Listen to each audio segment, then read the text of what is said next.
As you create your projects, StratPad automatically creates one objective screen for each project. So now that we've got our projects identified, let's use objectives to help us manage our projects to successful completion. Objectives help you and your team understand why we're doing what we're doing. They help us understand what we're trying to achieve, and they also remind us how we're going to get the projects accomplished, and they act as a great tool to help us manage our progress along the way. Let me show you how. The objective screen acts as a checklist for each of your projects. It checks things across 4 areas. The first, financial. What financial benefits do you wish to achieve with this particular project? The second, customer or client. What should your customers experience from this project? So these 2 things are what you want to achieve.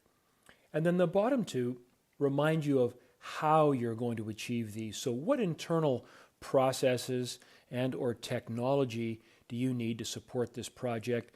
And of course, how must we develop our people to support this project? By thinking through these 4 things, you'll deepen your thinking about your project and increase its chances of success. Let me give you an example. So the first item here is financial, and it might be obvious that you're trying to achieve a particular revenue level, but there are other metrics, other objectives that you may wish to think about that can help you achieve your financial goals. For example, what about increasing the lifetime value of each customer? What about having a higher close rate? What about improving your upsell percentage? So here's how to add an objective. Click on the plus sign and name the objective. So let's say that we are going to increase revenue. I want to review this on a monthly basis. And it's not good enough simply to say that I want to increase revenue. You're far more likely to achieve this objective if you have a specific goal, and a goal includes a specific target value and a target date.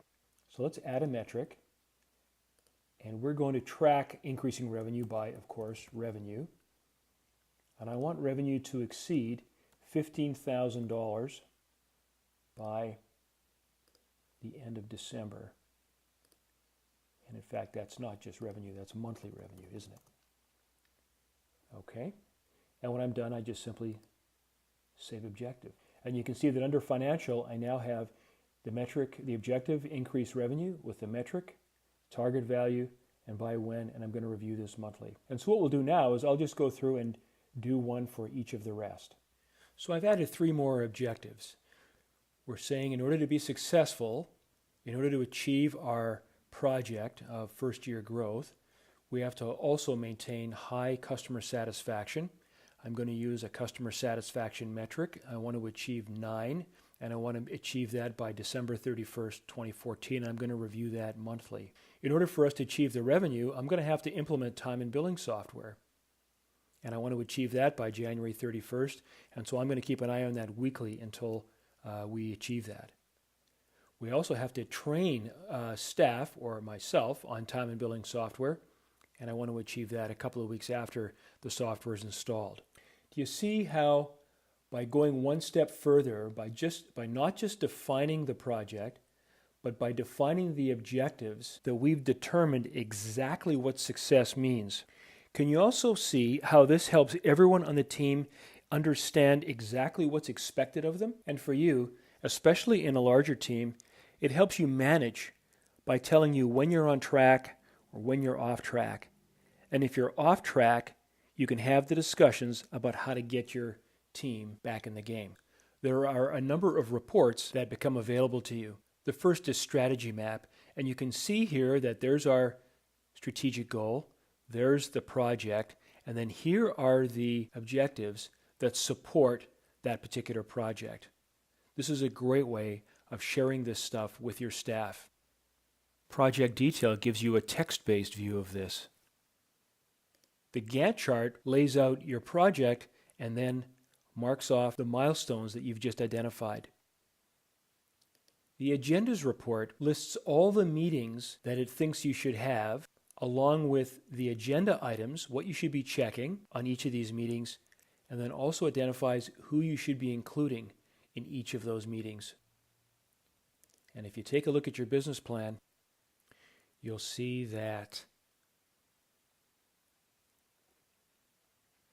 the objectives and your metrics show up there. They help you tell the world what you'll be focusing on in order to achieve your financial goals and how you will be held accountable. Now, it does take a little bit of time to go through this, and you may have to get creative, but this is where you, as the entrepreneur, set the rules for the game that you intend to play, and then communicate those rules to your team so that you can hold them accountable.